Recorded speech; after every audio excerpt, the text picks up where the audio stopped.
हाँ जी, मेरे प्रभु जी, सभी को मेरा नमस्ते प्रणाम। किसी को कोई प्रश्न पूछना है तो पूछ सकते हैं। नमस्ते प्रभु जी। हाँ जी, प्रभु जी बोलिए। प्रभु जी, जैसे आवाज हमारी स्पेस में से आती है ना? हुँ, जो कल जो मीटिंग पर प्रश्न पूछा था, हुँ, तो उसके अकॉर्डिंग अब जब मैं बोल रही हूँ और आप सुन रहे हो, हाँ, तो उसके अकॉर्डिंग रिस्पॉन्स होता है बराबर। और प्रतिक्रिया भी उसके अकॉर्डिंग होती है। हाँ, तो फिर उसका प्रभाव किस पर पड़ता है? यहाँ पर किस पर ऐसा नहीं है, सब पर पड़ता है। मात्रा कम, अधिक, ज़्यादा ऐसा कुछ रहता है। जैसे सूरज निकलता है, वो एक क्रिया हुई और वो सूरज जो वहाँ है और पृथ्वी घूम रही है और उसकी वजह से जो है ना दिन-रात होते हैं और प्रकाश और अंधकार ये सारा कुछ होता है। लेकिन उसकी वजह से कहीं पर जो है ना बर्फ है पृथ्वी पर, कहीं पर जो है धूप है, कहीं पर वनस्पति खिल रही है, बहुत सारा कुछ हो रहा है ना। सिर्फ उस वजह से यानी ये प्रतिक्रिया हुई, सूरज की किरणों की वजह से प्रतिक्रिया हुई, पृथ्वी के घूमने की वजह से प्रतिक्रिया हुई, फिर बारिश का आना, सूखा, ठंडी, ये भी सूरज की और धरती की वजह से ये सारी ऋतु भी आई। इस ऋतु की वजह से और एक प्रतिक्रिया हुई मनुष्य के भीतर, है ना? तो ये जो एसी बन रहा है ना? और कहीं हीटर बन रहा है, इंडिया में ही आप देख लो, कहीं पर एसी का ज़्यादा बिक्री हो रहा है, कहीं पर हीटर की ज़्यादा बिक्री हो रही है। ये क्यों हो रहा है?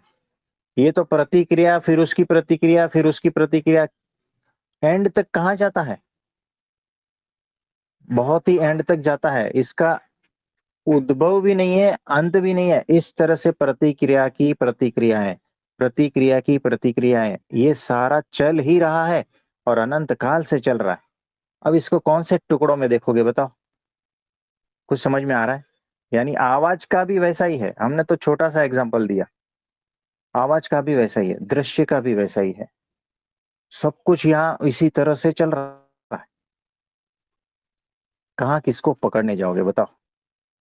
कहाँ उद्भव है और कहाँ उसका एंड है? ये पकड़ में ही नहीं आएगा। आप अगर ढंग से चिंतन मनन करोगे ना, तो ये पेड़ क्यों उग रहा है बताओ मुझे? तो आपको लगता है कि ये बीज की वजह से, तो बीज कहाँ से आया? तो और पेड़ की वजह से। और वो जो पेड़ उगा, वो किसके वजह से उगा? मौसम थे ना।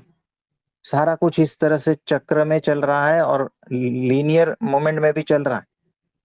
ये सारे फिजिक्स, केमिस्ट्री, बायोलॉजी, उसका मेल जोल जो सारा कुछ चल ही रहा है यहाँ पर, अनंत काल से चल रहा है ना? किसको आप मूल कारण कहोगे और किसको आप एंड रिजल्ट कहोगे? कोई भरोसा नहीं है। अगर अपनी दृष्टि को विकसित करते जाओगे तो कुछ भी यहाँ पर एंड या उद्भव पाओगे ही नहीं। सब कुछ यहाँ पर ऑलरेडी सब चक्र में ही चल रहा है। एक का मूल दूसरे का एंड है और दूसरे का एंड एक का मूल है, ऐसा भी समझ सकते हो। यानी ये सेगमेंट में देखने जैसा है, लेकिन अगर पूर्ण दृष्टि से आप देखोगे साक्षी भाव में, तब आपको समझ में आएगा कि चीजें जैसी है वैसी ही है। इसमें और दिमाग लगा के मैं इसमें फंसना नहीं चाहता। आप समझे? एक बार दिमाग लगा लिया, बात खत्म हो गई। फिर सारे प्रश्न गिर जाएंगे कि क्या, कहाँ शुरुआत है और कहाँ एंड है, क्या फल है क्या बीज है। सारा कुछ स्पष्टता से दिखने लगेगा। चीजें जैसी है वैसी ही देखोगे आप समझे? प्रभु जी, जैसे अब मान लो मैं कुछ और सोच रही हूँ वो विचार मेरे अंदर कहीं न कहीं से उत्पन्न हो रहे हैं, है ना? पर दूसरा जो व्यक्ति है, हम कहते हैं उसको दूसरा व्यक्ति, अगर हम हम्म, उसे साक्षी भाव से देखें कि दूसरा कोई है नहीं, तो हर कोई अपने ज़ोन में जी रहा है और उसका हम पर प्रभाव नहीं पड़ना चाहिए। देखो, प्रभाव दो तरह से पड़ता है। एक तो जो प्रभाव होता है वो एब्जॉर्ब हो जाता है, उस तरह का प्रभाव, यानी वो सोख लेता है सारा कुछ। और दूसरा प्रभाव तो होता है, लेकिन प्रभाव जैसी कोई चीज नहीं वहां पर। यानी वो सिर्फ आईने के सामने खड़े हो जाओ तो आईने में क्या प्रभाव पड़ेगा बताओ? कुछ कोई भी नहीं ना। प्रभाव आईने से हाँ हट जाओगे तो हाँ। और दूसरा जो है कैमरे के सामने, तो वहां पर प्रभाव पड़ता है, क्लिक करोगे तो वो कैप्चर हो जाता है ना? तो माया वाले जीव कैमरे की तरह है, सारा कुछ खींच खींच के भीतर भर लेते हैं और परेशान होते रहते हैं। और जो बुद्ध पुरुष है, जो ज्ञानी पुरुष है, जो आत्मज्ञानी है, जो साक्षी भाव में है, जो समझदार है, वो जो है ना आईने की तरह है। यानी प्रभाव पड़ता है लेकिन नहीं पड़ता है, समझे? तो प्रभु जी आपको जैसे किसके हम जैसा होना है? किसके जैसा होना है आपको? आईने की तरह साक्षी भाव में बस बात स्थित खत्म हों। हो गई। हाँ, हाँ तो जी, जैसे ऐसा है। हाँ जी, हाँ जी। जैसे प्रभु जी हम अपने आप को शीशे में देखते हैं, तो शीशे वाला रियल होता है या हम रियल होते हैं? कई बार ऐसा मन में क्वेश्चन चलता है कि जो देखने वाला है वो बाहर भी सेम टू सेम चीज़ें दिखा रहा है और जब मिरर में हम अपने आप को देखते हैं तो भी हमें सेम दिखा रहा है। तो मिरर में कुछ टिकेगा नहीं, ऐसा। हाँ, टिकेगा नहीं कुछ। तो दोनों सही है, दोनों एक दूसरे के प्रतिबिंब भी हो सकते हैं। आप जो है ना, आप अभी इसी वक्त जैसे हो, आपको लगता है ये रियल है, लेकिन ऐसा नहीं भी हो सकता है, क्योंकि आप प्रतिबिंब भी हो सकते हो ना किसी और चीज का। जैसे आईने में आपका प्रतिबिंब है,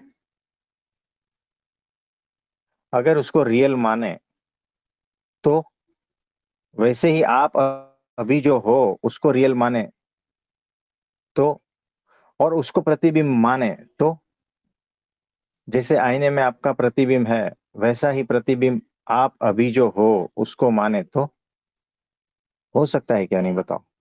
यानी कोई ऐसी चीज है जिसका आप प्रतिबिंब हो, और ये प्रतिबिंब 3 डायमेंशन वाला है।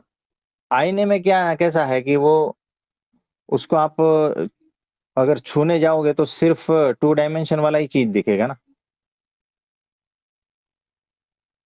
लेकिन आप तो ऐसे प्रतिबिंब हो जो सांस भी लेता है, जो खाना भी खाता है, जो चलता फिरता है, ऐसा प्रतिबिंब है। सोचो ये कैसा प्रतिबिंब होगा, और कैसा उन्होंने वो सिस्टम बनाया होगा कि उसका प्रतिबिंब इस तरह से जीवंत है। कुछ समझ में आ रहा हाँ जी, यार है। है ना? जो फोटोग्राफ में प्रतिबिंब होता है, जो सीसीटीवी कैमरा में प्रतिबिंब होता है, जो आईने में प्रतिबिंब होता है, वो तो हमें पता है कि ये सारा झूठा है, लेकिन हम अपने को जो है ना सच मानते हैं।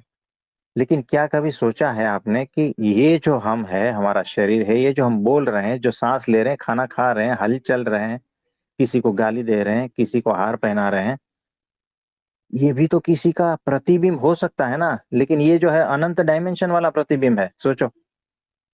अब क्या करें? होता है क्या नहीं ऐसा? ऐसा भी होता है, याद रखना। हाँ। तो ये जो आप अपने को सत्य मान रहे हो ना, वो सत्य नहीं है, प्रतिबिंब ही है। अब बताओ, कुछ समझ में आ रहा है? हाँ जी, यार है। इस पर चिंतन मनन करो, क्योंकि यहाँ पर अगर उस दृष्टि से हम अब इस बिंदु पर बैठे हैं जहां से हमें सारा जगत जो दिख रहा है और जो नहीं दिख रहा है, वो सारा जगत एक दूसरे का प्रतिबिंब की चेन लग रही है, वहां से वो दिख रहा है। हम उस बिंदु पर बैठे हैं अभी, और कुछ देर बाद वहां से निकल जाएंगे। आपको समझ में आ रहा है?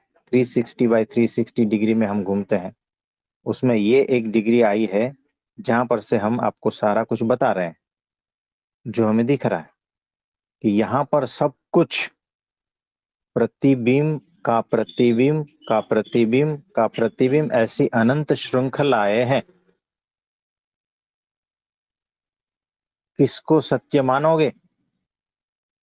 यानी कि एक बड़ा सा राजमहल है जहां पर अनंत आईने, अनंत मिरर, क्या कहते हैं उसको, आईने को क्या कहते हो आप हिंदी में? Mind mirror. हाँ, हिंदी में इसको मिरर कहते हैं। तो आईना जो है, मिरर बोले, दर्पण दर्पण। हाँ जी, हाँ जी। हाँ, ठीक है ना। तो ये जो दर्पणों से पूरा महल सजाया हुआ है, उसमें अलग अलग प्रकार के दर्पण एक दूसरे के सामने रख दिए। अब कौन से दर्पण का प्रतिबिंब किस में पड़ रहा है, यहां तक भी जो है ना समझ में नहीं आ रहा। यानी एक के पीछे अनंत लाइन लगी हुई है प्रतिबिंबों की, उसका उधर, उसका उधर, उसका उधर, ऐसा। सोचो ये कैसा होगा। ऐसी सारी जगत है, जो दिख रहा है, जो नहीं दिख रहा है, जो महसूस हो रहा है। हम उस बिंदु पे अभी खड़े हैं, वहां से हम बता रहे हैं, और कुछ देर बाद वहां से हट जाएंगे। तो कुछ भी हम फिक्स नहीं रखते, है ना। इतने मुक्त हैं हम, किसी बिंदु पे हम फंसते नहीं, किसी बिंदु पर हम चिपकते नहीं। ये हमारी खासियत है